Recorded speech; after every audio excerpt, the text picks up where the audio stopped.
Hello.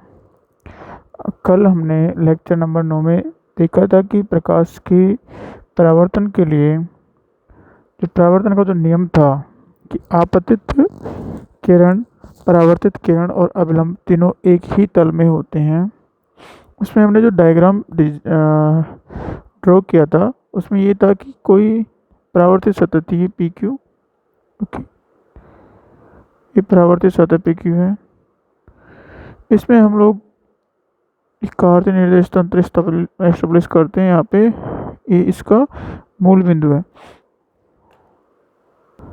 तो उसमें जो हमने ये पी क्यू आर एस हमारे क्या था, पी क्यू आर एस एक परावर्तक सतह थी, ठीक है। इसमें ये हमारा एक्स एक्सिस है, ये जेड एक्सिस है, ये हमारा वाई एक्सिस था। अब हम लोगों ने कंसिडर किया था कि वाई अक्ष पे स्थित किसी बिंदु ए से प्रकाश की किरण इस ए डी डायरेक्शन में आती है, ठीक है। और यहाँ से ये बी डायरेक्शन में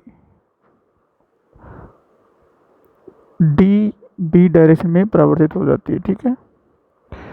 तो इस और ये जो अभिलंब है हमारा नॉर्मल है, ये हमारा एन डी था, ठीक है। तो हमने वहाँ पे जो कल डायग्राम हमने ड्रॉ किया था उसमें ये गड़बड़ कर दिया था। वो गड़बड़ ये था कि हमने जो पी था उसके कोऑर्डिनेट को हमने सी बी जीरो नहीं लिखा था, ठीक है। क्योंकि सी की जगह हमने जीरो लिया था, बस यही बताना चाह रहा था मैं। ये यहाँ पे वाई एक्स की जीरो से ए की वाई एक्स की दूरी ए है, ठीक है। तो इसके कोऑर्डिनेट जीरो ए जीरो होंगे। यहाँ पे वाई एक्सिस जीरो है डी पे, और यहाँ पे ये हमारा ये एक्स था तो इसके कोऑर्डिनेट होंगे एक्स जीरो जीरो, ठीक है। एक अन्य बिंदु हमारा ओ प्राइम था, इस ओ प्राइम के कोऑर्डिनेट सी जीरो जीरो थे, ठीक है। जब इसके कोऑर्डिनेट सी है, ये बी ओ प्राइम की दूरी बी ओ प्राइम की दूरी बी है, तब हमारे बी के कोऑर्डिनेट सी पी जीरो होंगे। और यहाँ पे हमने एक बिंदु डी प्राइम कंसिडर किया था, उसके हमारे कोऑर्डिनेट हमने एक्स जीरो और जेड माने थे, ठीक है। अब हम लोग जहाँ पे हमसे एक और गड़बड़ हुई थी वो ये थी कि जो प्रकाश का पथ होगा ए से D prime and D prime से बी प्राइम का, उसको हमने आई थिंक डी लिखा था।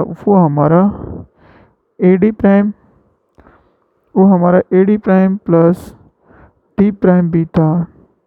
तो अब हम इसको ठीक से कैलकुलेट करते हैं तो हमारा आता है A D prime means X minus zero whole square plus zero minus A whole square plus ये हमारी जेड है, Z minus zero whole square, ठीक है। ए से डी प्राइम की है X minus zero whole square, zero minus A whole square, Z minus zero whole square, इसकी power 1/2।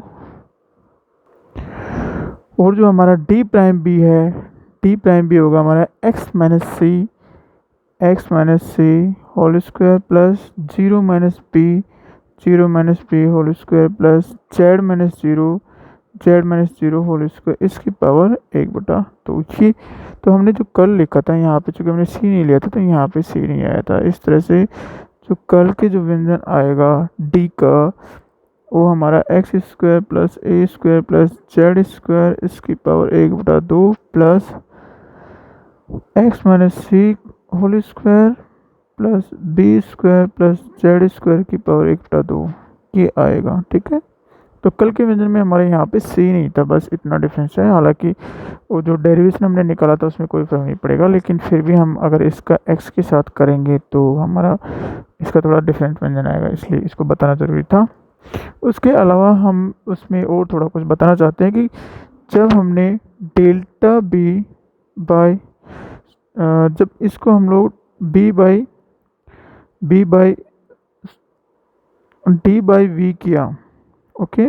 We या प्रकाश का वेग सी है, डी बाई सी किया प्रकाश का वेग, अगर ये वायु में है यहाँ पे, ये जो परावर्तक सतह वायु के अंदर वायु में रखी हुई है, ऊपर नीचे एयर है, तो उसको हम लोग निवात के बराबर कंसिडर करने पे प्रकाश का वेग सी लेते हैं। अगर यहाँ पे एयर नहीं है और कोई दूसरा मीडियम है तो हमको यहाँ पे प्रकाश का वेग सी की जगह हम लोग वी कंसिडर करेंगे, ठीक है। अगर इस पथ को प्रकाश द्वारा तय करने में ए से D prime and B prime, यहाँ से डी प्राइम और बी तक का प्रकाश को तय दूरी तय करने में लगा समय अगर टी हो तो वो हमारा डी डी बाई सी होगा, ठीक है। तो हम इसको डी डी बाई सी करेंगे।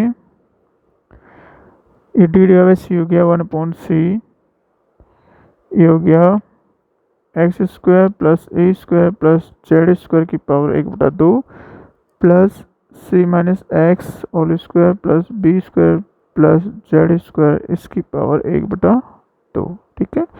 ये हमारे यहाँ आ जाएगा। तो हमने वहाँ पे दो कंडीशन लगाई थी कि delta T D by delta Z at X is constant, ये 0 होना चाहिए, तथा दूसरी कंडीशन हमने लगाई थी delta T D by delta X at constant Z equal to 0 होना चाहिए। ये क्या होता है? ये हमारे मिनिमम टाइम के लिए होता है। मतलब इस पथ प्रकाश की किरण को ए से डी प्राइम पर आपतित होने के पश्चात बी की ओर परावर्तित होने के लिए जिस मिनिमम पाथ की जरूरत पड़ती हो उसके लिए, अगर मिनिमम पाथ या मैक्सिमम पाथ के लिए हम लोग इसको एक कंडीशन अप्लाई करते हैं, ठीक है। ये डी प्राइम बिंदु यहाँ पे नहीं, ये पूरे पृष्ठ पे कहीं पे भी हो सकता है हम लोग, इसलिए इसकी चूँकि ये जो पी क्यू आर एस है ये हमारा एक्स 0 जेड, ये जो एक्स जेड तल है इसके अंदर इसमें स्थित है। इस तल में केवल एक्स और जेड ही वेरिएबल है और वाई इक्वल टू 0 है, ठीक है। एक्स जेड तल इसका समीकरण क्या होता है? इसका समीकरण होगा वाई इक्वल टू 0, ठीक है।